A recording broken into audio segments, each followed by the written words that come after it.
This is the video for notes 9.6 for the ratio test. There's an exploration in the left margin on page 639, and I've always done it and I like it. If you want to, go ahead and open the book to page 639, look at the left margin. Okay, these four problems are present on the left-hand side of the page there, and it says to us, one of the following conditions guarantees that a series will diverge. So one of these four guarantees that a series will diverge. Two conditions guarantee that a series will converge, and one has no guarantee. So one of these is going to diverge, two will converge, and one has no guarantee. The series can either converge or diverge. Which is which? Explain your reasoning. Okay, so let's just study the structure of what's going on here. The limit of the nth term, and we've got absolute value, but now we have a ratio. Okay, we have a ratio of two consecutive terms where a sub n plus 1 is the term that follows a sub n.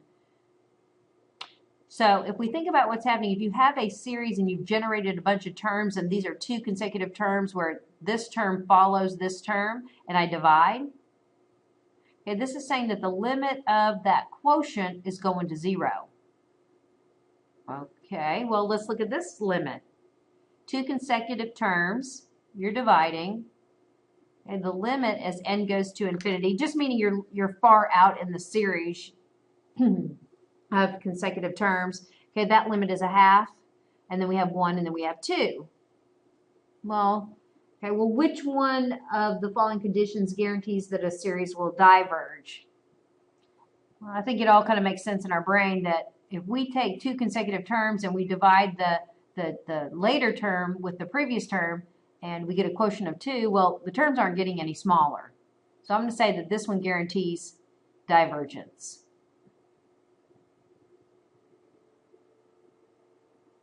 Okay, so for me right here, when I look at and think about the limit of the nth term, etc., things like that, when I look at these two right here, it's saying that the ratio of two consecutive terms far out into the series, that ratio is approaching 0.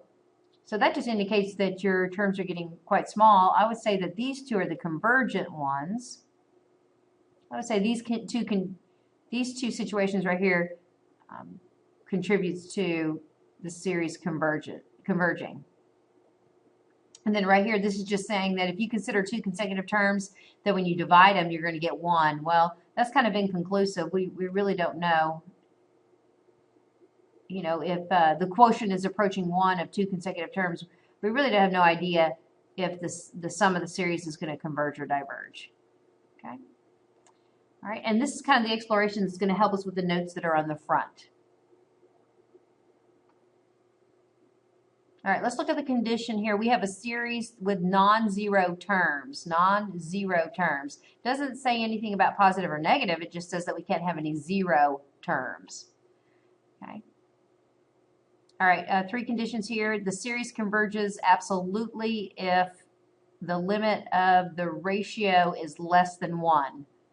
And we saw that as in the first 2 examples in the exploration that 0 and 1/2 are both less than 1. So we know it's a convergent series if this condition is satisfied.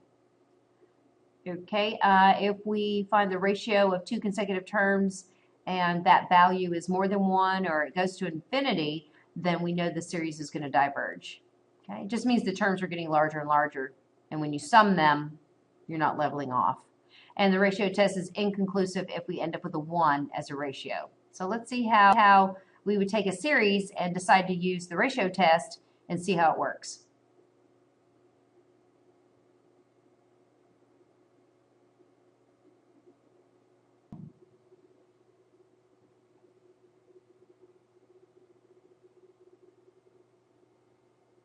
I'm not going to put it equals, I'm just going to say I'm given or implies.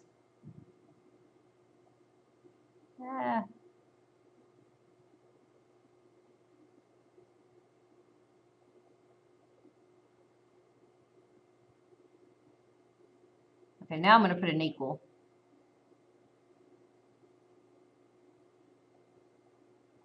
Let's find the limit of the ratio of 2 consecutive terms.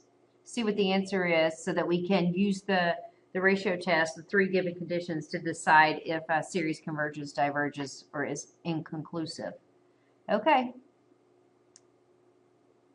Okay, we'll shut down. Okay, so let me build this. So in the numerator here, I'm going to replace every n with n plus 1.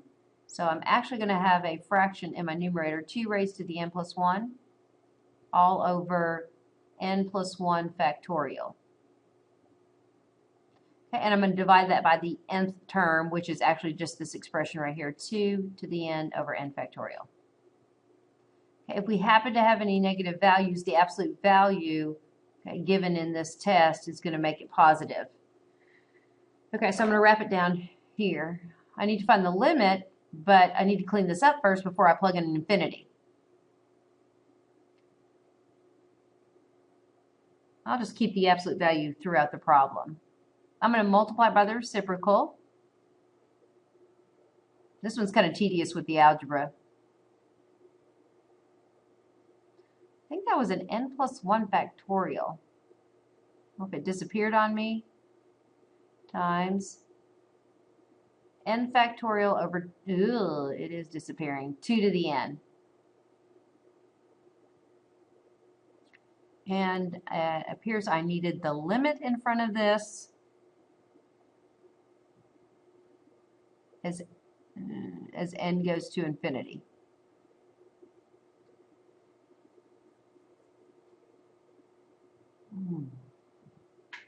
Okay, so I need to simplify this before I plug in infinity for n. So just some algebra. Let me keep the limit with me.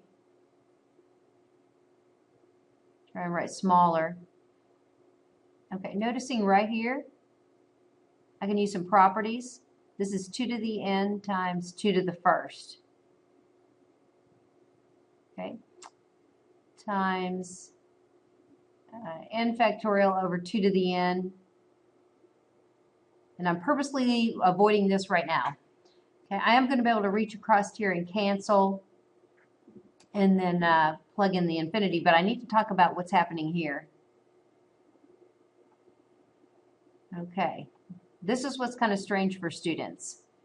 Okay, factorials. Let's go over here. Maybe up here. I don't want it to crowd this next example. Actually, I think I'm going to go on the back and talk a little bit about factorials, and then we'll jump back in this problem and work on this denominator. Okay, so thinking about factorials, thinking about, let's just do an example here. Maybe not.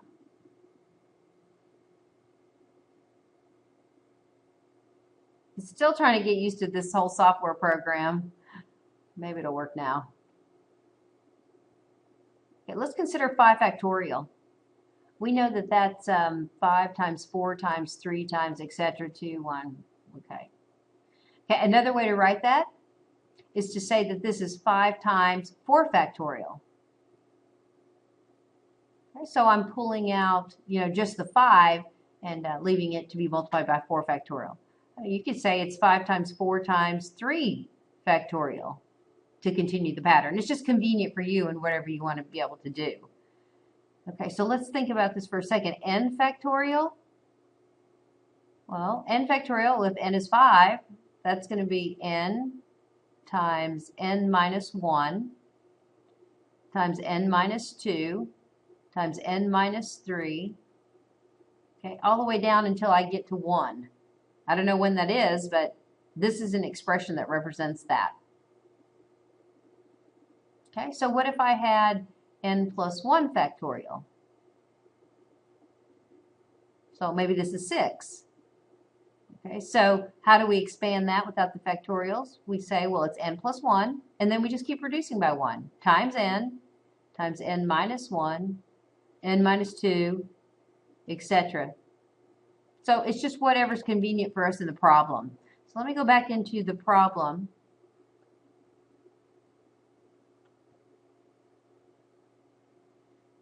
Okay, so what I see here is that this n factorial is going to be able to cancel with not this whole thing, but another n factorial. So what I can do is I can expand this and say, okay, well, that's n plus 1. Reduce that binomial by 1, you just get n times n factorial. Okay, so let's cancel. N factorial is going to cancel with this n factorial. So let me clean it up so I can find the limit.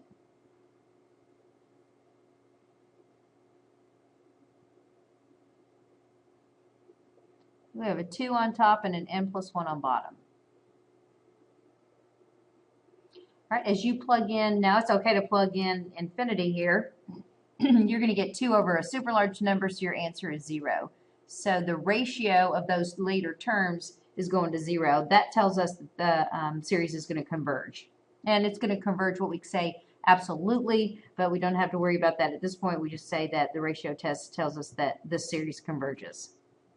Therefore, etc.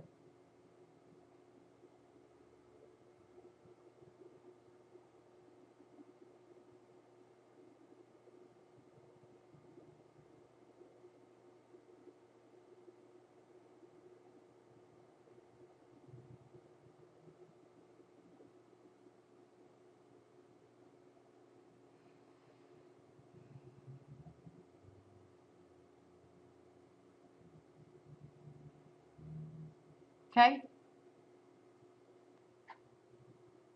Some of you guys may have been bothered by this n equals 0, this beginning n value 0, 0 factorial. I know it's kind of strange, but just as a side note, 0 factorial is defined to be 1. So it's not that we're dividing by 0, we were in fact dividing by 1. It's just something we have to memorize.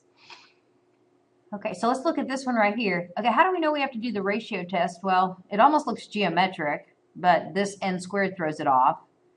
The limit of the nth term doesn't go to 0. It's an indeterminate form.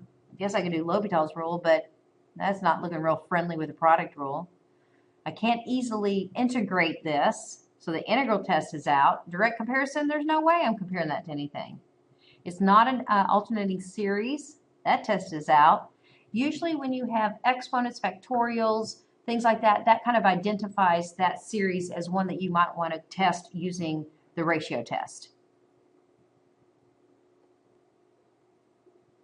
Okay, so to use the ratio test, I'm just going to build the limit of the ratio. And so what I think I'm going to do is I'm just going to avoid this step right here. I think we see what we need to do. We need to go straight to this right here. Now it's going to get pretty complicated, as you guys can see here.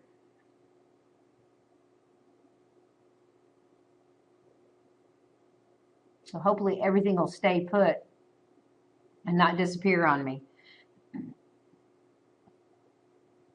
All right, so everywhere I see n, I'm going to replace it with n plus 1, and then I'm going to divide that by this term.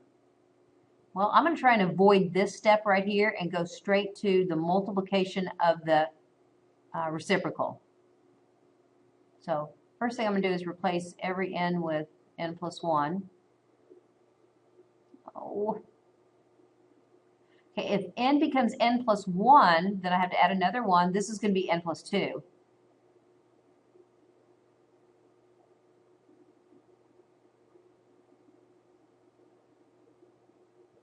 All right, so we've replaced every n with n plus 1. And I'm going to multiply that by the reciprocal of the nth term. So just take this nth term and reciprocate it.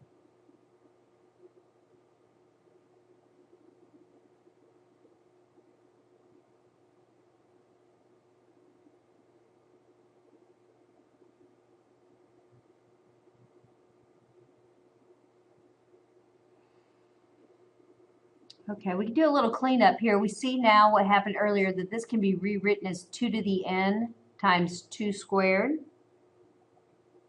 So 2 to the n will cancel with 2 to the n, and 2 to the first will divide out of 2 squared. So actually all of this will go down to just 2 to the first. 3 to the n will reach across and cancel with 3 to the n, leaving 3 to the first here. That's gone. N squared cannot divide out of quantity n plus 1 squared, so I'm going to clean it up down here, see where I'm at.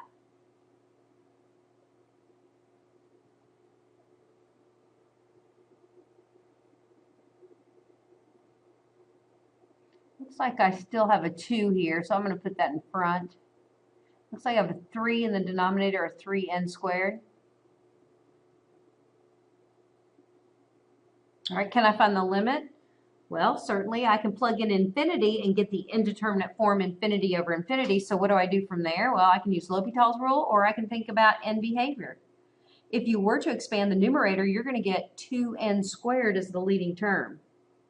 This would produce n squared, but times 2 would give you 2n squared. 3n squared, this is the leading term down here. So the exponents are equal.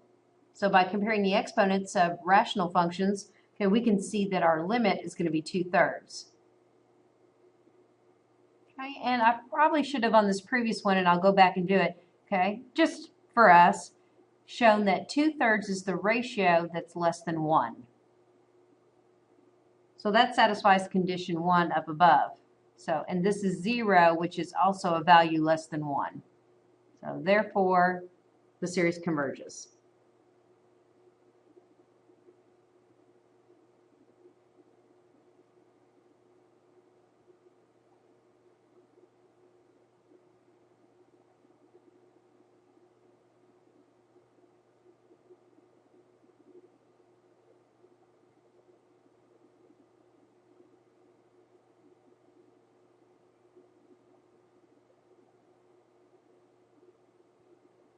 All right, and we're going to look at a couple more examples in the next video.